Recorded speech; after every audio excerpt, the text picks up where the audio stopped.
Are you struggling with roadblocks as a woman in the challenging and constantly changing world of corporate America? If you feel stuck in your career, you may be holding yourself back and may not even realize it.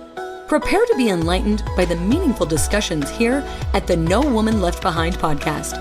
Each week, gather the insight you need to break down those walls of limiting beliefs. Unleash your full potential and unlock the leader within. Listen to raw conversations with corporate women as they share inspiring stories with the purpose of obtaining their dream career and living a truly fulfilling life. Here's your host, Rosie Zilinskas.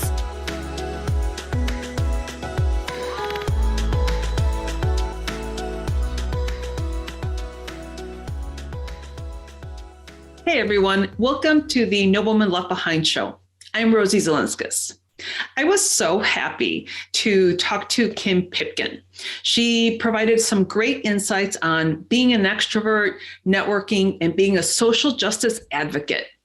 Kim is an expert sales and marketing professional, passionate about commercial real estate, architecture, engineering, and construction. She is a visionary leader with a strength for developing strategic roadmaps to meet challenges head on. She is best when coaching those looking forward to managing change and growth. She draws on her 25 years of experience to improve client services and identify growth opportunities that deliver measurable results and success. So with that, let's go ahead and take a listen to Kim's insights. Kim, thank you so much for being with me today. I appreciate your time. And Kim, I'm going to just start straight out with the conversation. I know that earlier in your career, you were one of two women that worked in a company. You had, at the time, you had 2 advanced degrees, and you still were one of the least paid employees at the time. You felt expendable and voiceless. Tell me a little bit about that. Well, thank you for having me today. That's a really a poignant question that you're asking.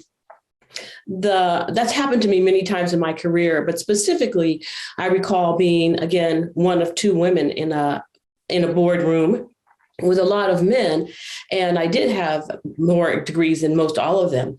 What was interesting is I was considered overhead, because I was not a billable employee. However, I was responsible for generating the revenue, like going out and doing client meetings, securing new opportunities. And yet my expendability, if that's a real word, was because I was considered overhead and I wasn't actually a billable person. And so it'd be interesting because I would be in those rooms, but not participating, or if I was, it was minimally participating. I wouldn't be asked questions or my opinions. So it felt sometimes as if I was not there, that I was being disregarded.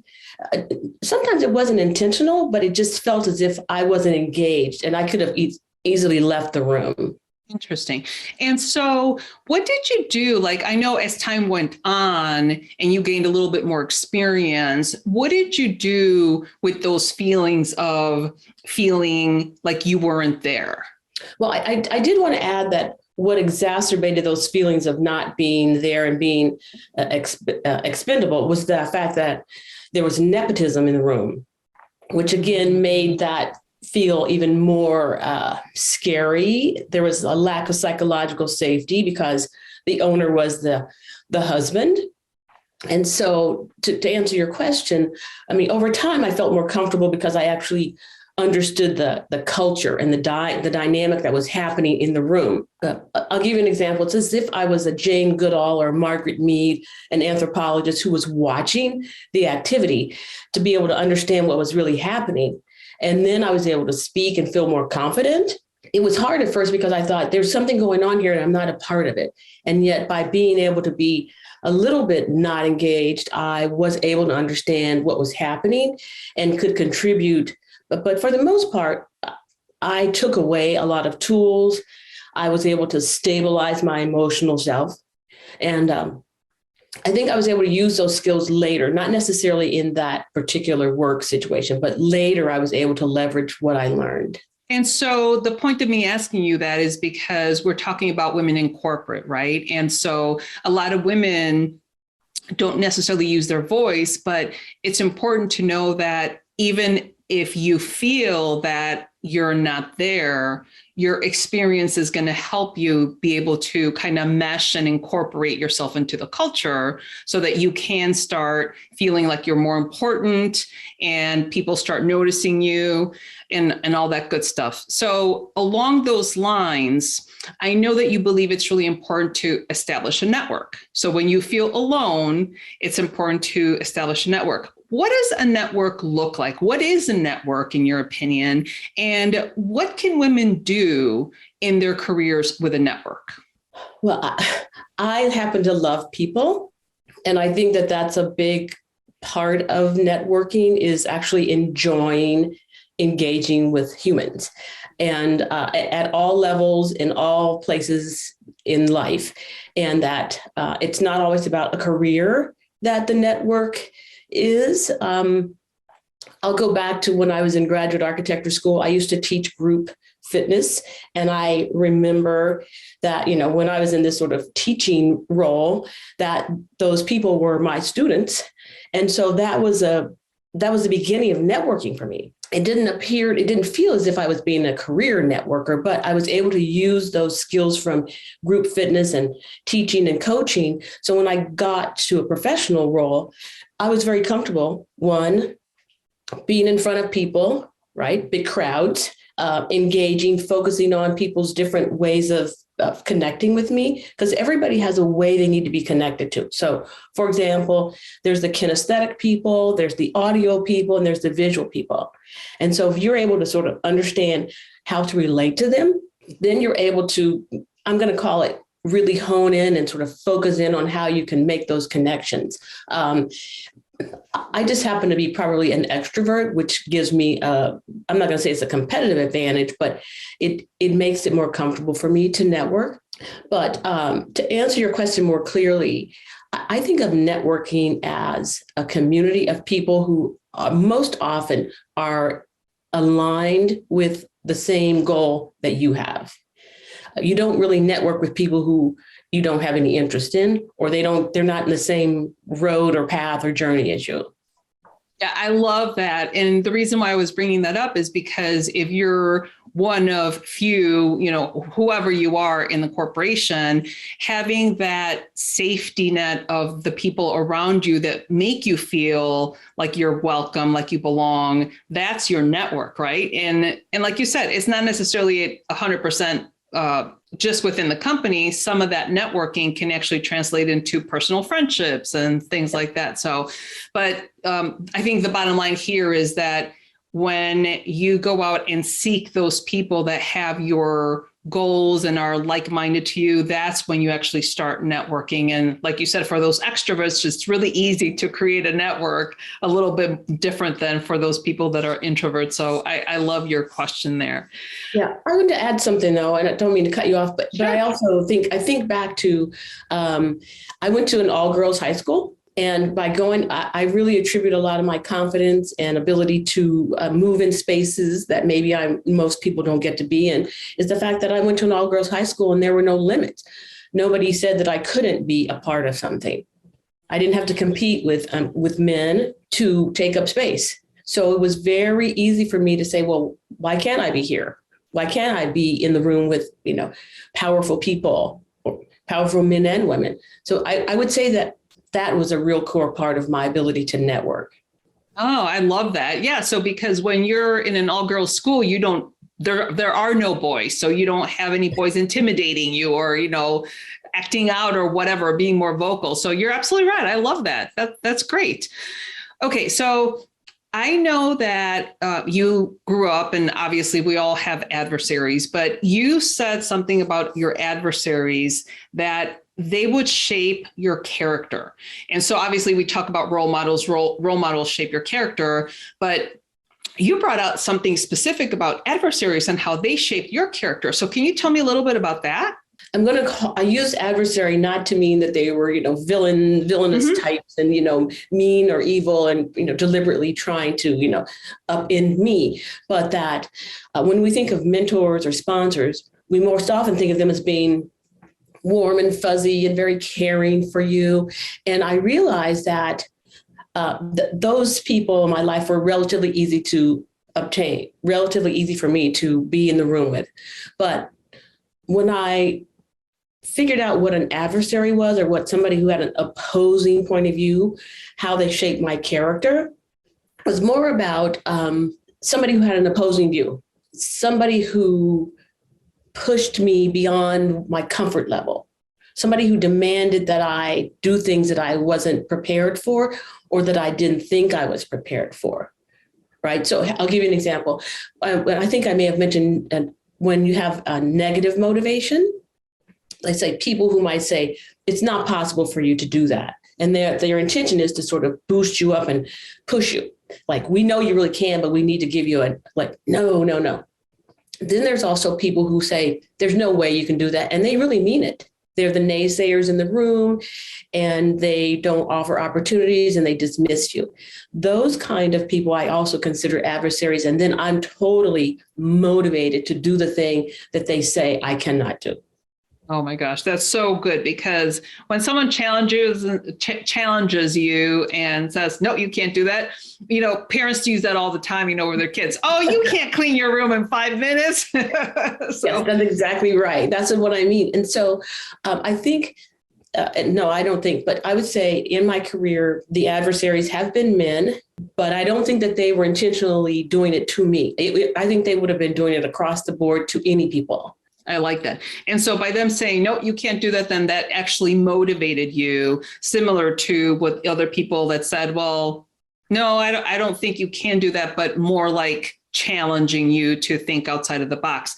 I like the fact that you're stating that adversaries are people that challenge your thoughts. It's an opposing point of view. I think that's good, because a lot of times we don't know what we don't know. And so we just think that everything we think is truth, it's reality, when the actual truth is that there's so many different views and opinions out there, that when you come across somebody that has a differing opinion, whatever the topic, I think a lot of people sometimes try to convince the other person about their opinion.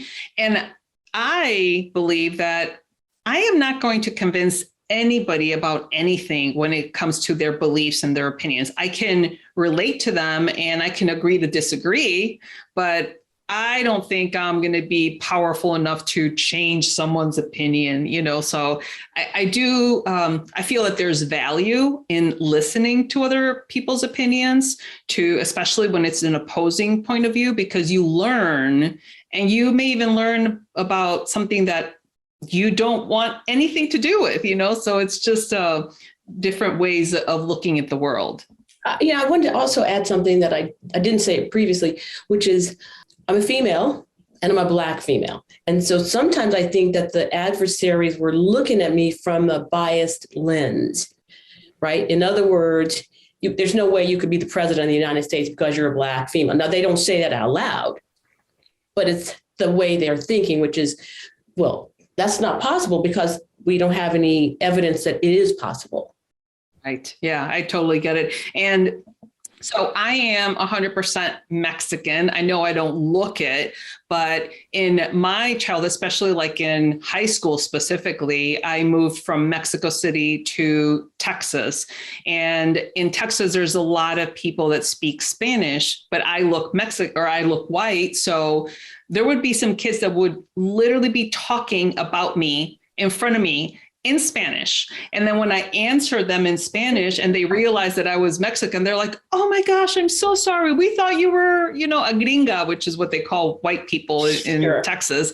But, it is, you cannot judge a book by its cover. I think this is a lesson that we're trying to teach all humans, in the entire world. And hopefully one day it won't matter if you're a woman or a man, or if you're any kind of ethnicity. Hopefully, I think our goal for everybody, for humanity, is that we're just people, right? At the end of the day, we're just people.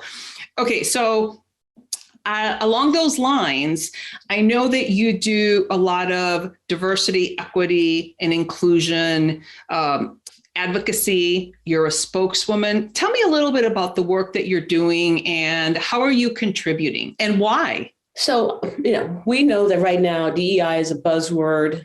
It's on the, minds of many people. It's, we see corporate manifestos and doctrines about it. It's Black History Month right now. I would say for me, if I go back in my life and figure out why is this something I'm doing right now, is because I actually consider myself a social justice person. I believe in fairness. I believe that one can do good things when you are mindful, and that when you're not thinking of being fair is when you sort of get that tension. So fast forward to sort of today, where you have more diversity, equity, inclusion as something we are all thinking about. I had an opportunity to be an advisor to a professional association, and they asked me if I would take on the diversity, equity, inclusion. And I could easily do that because I felt like my background of who I am professionally and personally I could do it. So, but then I thought I needed a little bit more credibility because, again, I have to not always have to, but I feel as if I have to have the Girl Scout badge to back up my voice, right? Because this is what happens sometimes when you're a woman of color, you have to double down on your credentials. So I was able to obtain a certificate from Cornell in diversity, equity, and inclusion. It was a great program.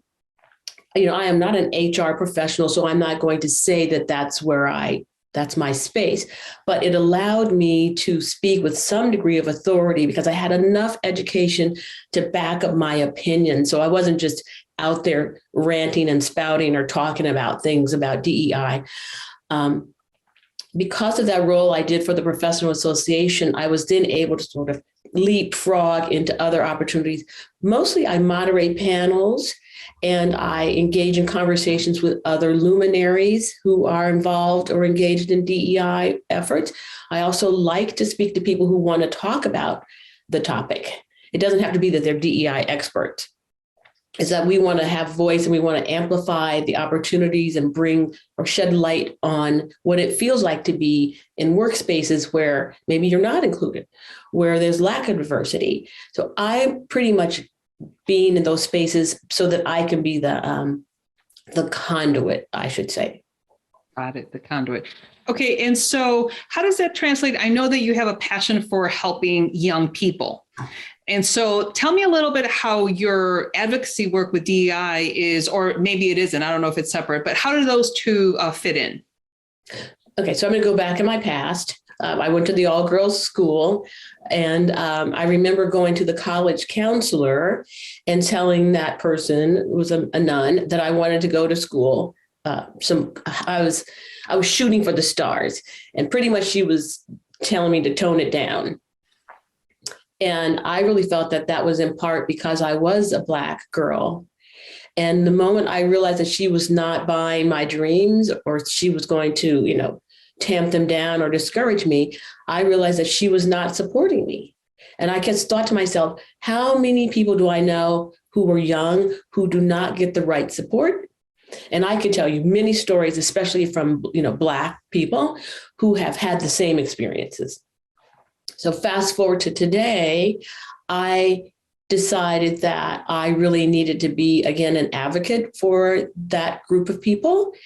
I was on a board of another nonprofit that focuses on, it's called Cinnamon Girl, and they focus on Black and brown students, mentorship, leadership development, things of that nature. And most of these girls go to big high schools where there are one counselor and maybe 500 or 600 seniors or juniors or per class, and they get no attention or very little attention. So I just thought, I just got to step into that space. So I, again, going and getting another credential, I went to UC Berkeley's extension program, and I have a certificate, in college and career counseling. I don't actually have a job in that, but I do have a little consulting practice where I help underrepresented and under-resourced students with executive functioning skills, helping them develop their college list. So basically, I am able to do that work through the associations of the nonprofit associations that I care a lot about. Wow, I love that.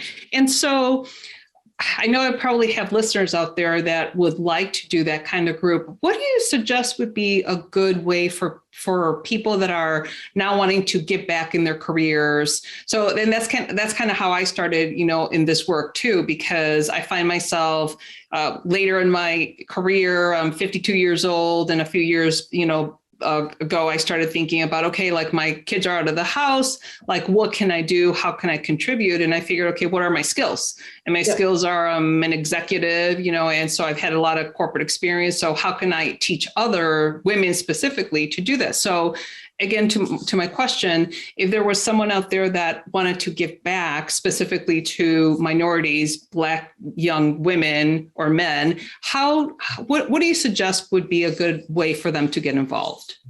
I'm a big believer in actually doing things. I mean, it's so easy for people to write checks, and a lot of people think that their contributions of giving money is sufficient. And I don't disagree with that. I mean, if I had millions of dollars, I would give it away right now. However, I think that for people who look like me, young people need to see you in person, in real life, that they can touch you, that it's not something that's ethereal and too far away, that they have access to you. I definitely think that you should do things you love. I don't want to volunteer or participate in an activity or engage in a nonprofit that I really don't have any interest in, because young people particularly, they can see when you're interested in them. Yeah, right? Absolutely. So I would say, to answer your question, one, if you love a particular aspect, let's say it's young people, then do that thing, right?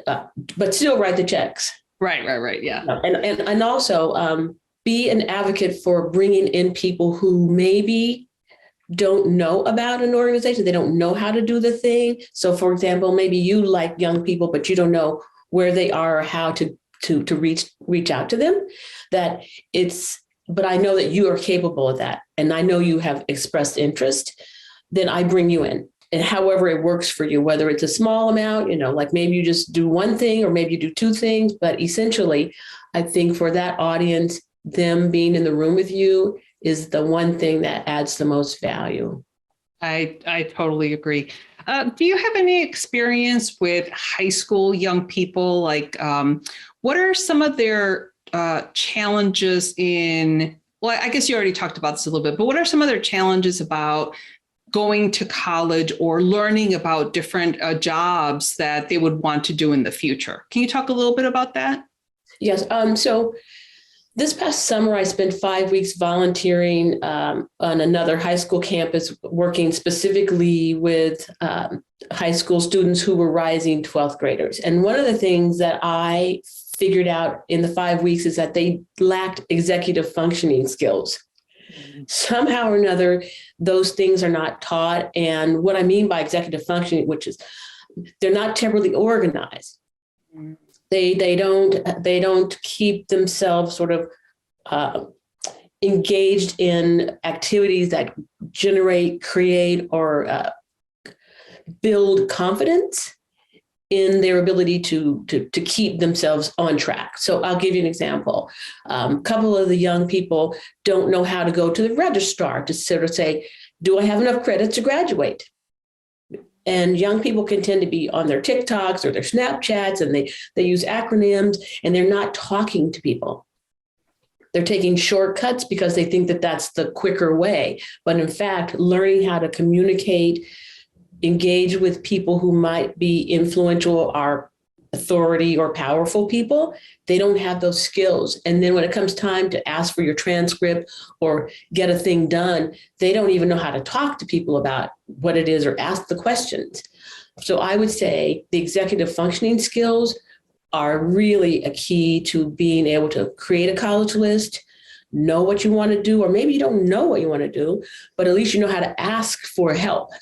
Yes, I agree with that. And I think also young people, because they're on their phones all the time, they text and they, use all the social media, but they don't make phone calls. they don't like to pick up the phone to actually ask a question. And again, I'll reference my 24-year-old and my 21-year-old. When they were in high school, they were like, call, I'm not going to call. And they would try to do anything to avoid a phone call. So I think it's really important for just parents overall. And actually, now that I think about it, I recently read a statistic that girls' confidence peaks at age 9.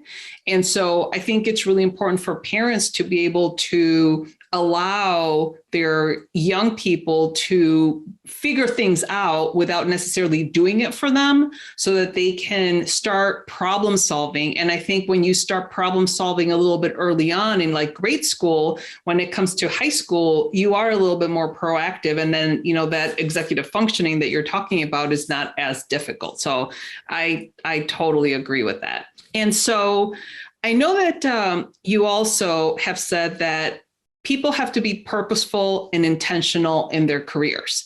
Can you expand a little bit about what do you mean that they have to be purposeful and intentional? Oftentimes, our society can tend to ask people, what do you want to do when you grow up, right? And so it's always about the doing, as if it's a commodity. There's sort of an arc. You're going to start here and you're going to end there. And that these are the steps that you're going to take to do the thing, but that it's not always heartfelt and mindful. It's just mostly about executing the steps. It feels very transactional, right? I'm going to go to college. I'm going to get a job. I'm going to have a career. I'm going to, have a family. Then I'm going to retire, right? But not having this continuity of a thread around it's being intentional, and that it's about your values. That somehow the value proposition is woven in there. That's, I think, where we have some trouble with ourselves personally, is when you kind of look back and say, God, I did all those things, but it didn't really feel very good. Mm. Or I don't know what I got out of it. I mean, sure, I got a nice house and I got a car and I have money in the bank. Those are really tangible things. But when you think about, and we all think about it sometimes, if you were going to be at your own funeral or memorial service, when you look back and say, what are people going to say about you? Right? Is it going to be important that they said that Rosie, got a new car, or that she got another degree? Sure. But really, for me, I think that the intentional and the purposefulness has to do with, what is your mark on the world? What have you done for humanity? Have you changed somebody's lives? Have you created opportunity? Have you advocated for somebody? Right? And it doesn't always have to be big, loud things. I don't even want any credit for it. It's just that, sometimes you plant seeds that you don't see grow. Right. I agree. And so I think for me, it makes a difference, because if you think about what makes you happy and try to match a career with what makes you happy, then you're going to be fulfilled. That's going to bring the happiness. And I totally agree that even if you help one person in the world, even if you make a difference to one person, it's better than not doing anything. But, when it comes to careers, I love the fact that you say that it's better for people to be purposeful, to have that intention. And, everybody, I think there's a lot of conversation about find your purpose. And it's kind of like, I think for me, my purpose is what makes you happy? What makes you happy? And then if you can monetize that in some way with a career or degree or whatever, then go do that. And when you're happy, I think just in general, then you start making a difference in the world. And that's what it's all about, right? For me, I want to leave the world a better place than how I found it. And I think that's going to be my purpose in the world. So by the way, Kim, what is your purpose?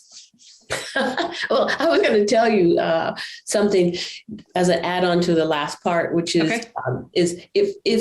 If you have the opportunity to sit with yourself, and we all want to sometimes dream, and whether we're on a podcast or in your exercise classes, is that one is, when am I at my best? Right? Can you identify when you're at your best? And then what brings you joy? And so if you can link those together, that's when you're really feeling the magic of being purposeful and being fulfilled, right? And so I'm going to look this way because I have it written down. Okay. And I've had it good, right? Because I'm a scriber and I use Okay. big stickies and I write them down with my colored markers. So basically, when am I at my best? And I have helping young people, teaching, coaching, and doing things for others, entertaining, learning. And those are really when I'm at my best and when I have most joy. So, and how that shows up is cooking.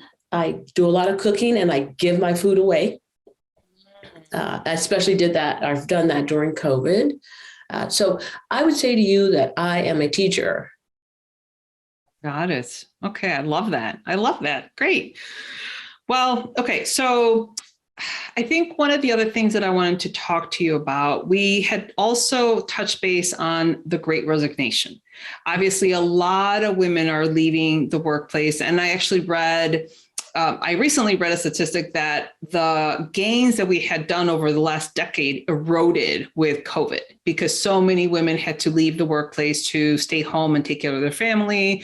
And I think they actually gained 30 extra hours of work in the house because of just their role. And so along those lines, you had talked about the broken rung or a broken rung. How do those two relate?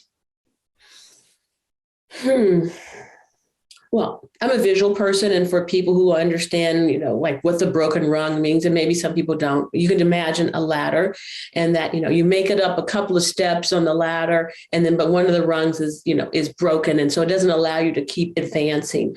I would say COVID has exacerbated the ability to keep climbing. I mean, some of us might have been able to leap above the broken rung, but then with COVID, you sort of, I'm using visual terms here, you kind of look back and say, oh, I got to go back down because I've got young children or I've got my family members. And it's not so much about literally down, but in other words, I have to stop my climb just because I have some other priorities, right? And you can use, let's say, a tree. Like low-hanging fruit is easy to access, but the prime fruit might be at the top, and you might be on your way to the prime fruit, if you will, on the tree. But then you realize that you have to go back to, got to get back down on the ground here and work out some things that are a priority that are calling your attention. And if you are a parent, and that includes men and aunties and grandparents and a whole other people in the village, is that there are other priorities. And when you decide to have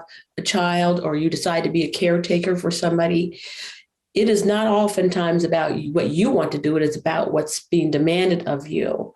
So broken ladder or not, COVID has created this dynamic that says we have a life that is big, wide, and full of a lot of things that call our attention. And we can't not do them. We have to do all of those things, but the burden and the weightiness of it feels like Sisyphus, pushing this rock up a hill, and it keeps rolling back on you. You never sort of get up to crest. So it can be very difficult. There's a sense of regression sometimes when you're making progress, and then you sort of have to stop and pause and feel like you're taking a break, or maybe you feel despondent because you're not able to keep working and you're tired. Yeah. I think a lot of people are tired over this last, 2 years because of COVID and all the responsibilities and the stress and all that good stuff. And so what would your advice be to somebody that had to pause in their career because of, whatever life situation they're in? I know this is going to sound cliche-ish, but I got to say self-care. I mean, it sounds, again, too magical probably for some people, but when you've flown on an airplane and they tell you every time, put your own mask on first. And too often we forget to put our mask on and reboot and actually even share with people, I have boundaries. I need to take a break. I need my own space. I have to be able to do that in order for me to keep going. Otherwise, my battery's going to run down. And once the battery's down and out, you can't get it back. You can't recover. Right. So I say self-care, and whatever that means for you, whether it's yoga, some exercise, or reading a book, or taking a nap, or sleeping. Or how about this? Just say, no, I can't do it anymore. Yeah. Or I'm going to, right? Hey, we need to bring some help in. I don't have the capacity. Absolutely. And I think for women, the self-care is one of the things that we put everybody else, ahead of us, and we don't really take care of ourselves because we don't think we have time. So I think that's huge. And then the other thing is asking for help. Like if you have too much on your hands and you have family and friends, hey, can you cook a meal for me? Just one meal, just let me, just so that I don't have to cook tonight. Or worst case scenario, Uber Eats, take out something, where you don't necessarily have to be in the kitchen cooking or taking care of others. And it could be as easy as 3 minutes where you go to another room and you just breathe. And that could be as simple as that. But I think that's really important.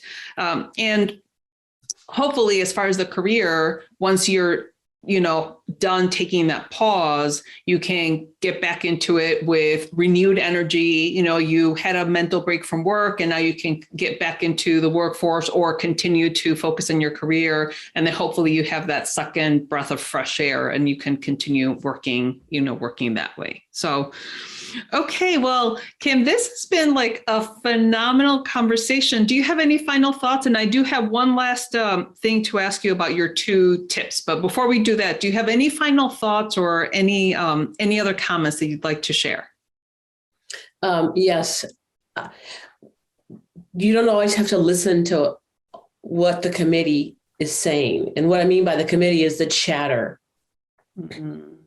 That, in other words, there's so much stuff out there, noise, that it is important for you to filter out the noise so that you can hear your own self, and definitely pay attention to your intuition. Your gut is always there to alert you to things that might be great, not so great, but essentially pay close attention to the little voices, the little red flags, or the things of that nature. That, I would say, is your own full self guiding you. That would be the one thing I would say to people. Listen to your heart and listen to what's happening for yourself. I love that. Okay. So last thing is, what are your, I'd like for you to share 2 actionable tips of something that people can actually do in their careers, that they can actually implement. So why don't you tell me about that? Remember, I mentioned earlier that I'm a scribe. Mm-hmm. I'm a big advocate of pen to paper. And so if you have a personal mission or a personal goal that you want to accomplish, I really believe in writing it down. It does not mean you have to share it with people. I'd actually say probably don't share it with people, or share it with a very few people, but write it down. Write it down in a place where you can see it, read it, repeat it all the time. It's just there, becomes a part of your subconscious. And it could be something that I want to get a PhD, or I want to make a certain amount of money, or I want to accomplish a thing. But I would say that would be my one tip. Write it down. And don't be afraid to say out loud what it is that you want. So they go together. One is to write it down, and then one is to speak it out loud. That's awesome. And it, like you said, it doesn't even have to be spoken to anybody else. You can just speak it to yourself, and, you can put it out into the universe, right? By just saying it out loud. Yeah. And so what I mean by that is, because I think it's important, because it sounds cliche and maybe hocus pocus to some people, is that essentially you can say out loud that I want to do a thing. Now, I don't want to be an astronaut, for example, but some people do, right? And some people actually attain it because they said it, they focused on it, and they did the steps because they knew it inside. So I am a big advocate of writing it down and then speaking it out loud. I love it. And then it all goes back to the intention of whatever it is that you're trying to do. So great. Yes. Okay, well, Kim, thank you so much for spending time with me today. And for our listeners, all of Kim's information will be in the blog, so you can contact her for any questions that you had about the podcast. Great. Thank you very much. It's been so nice to be here. And I hope I was helpful to many people, or at least inspired a few. Thank you, Kim. Okay. All right.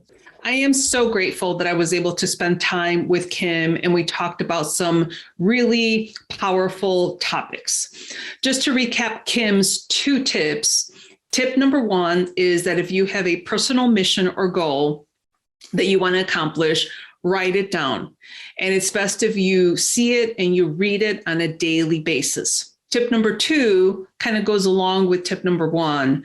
You shouldn't be afraid to speak your goals out loud. So put it out there into the universe.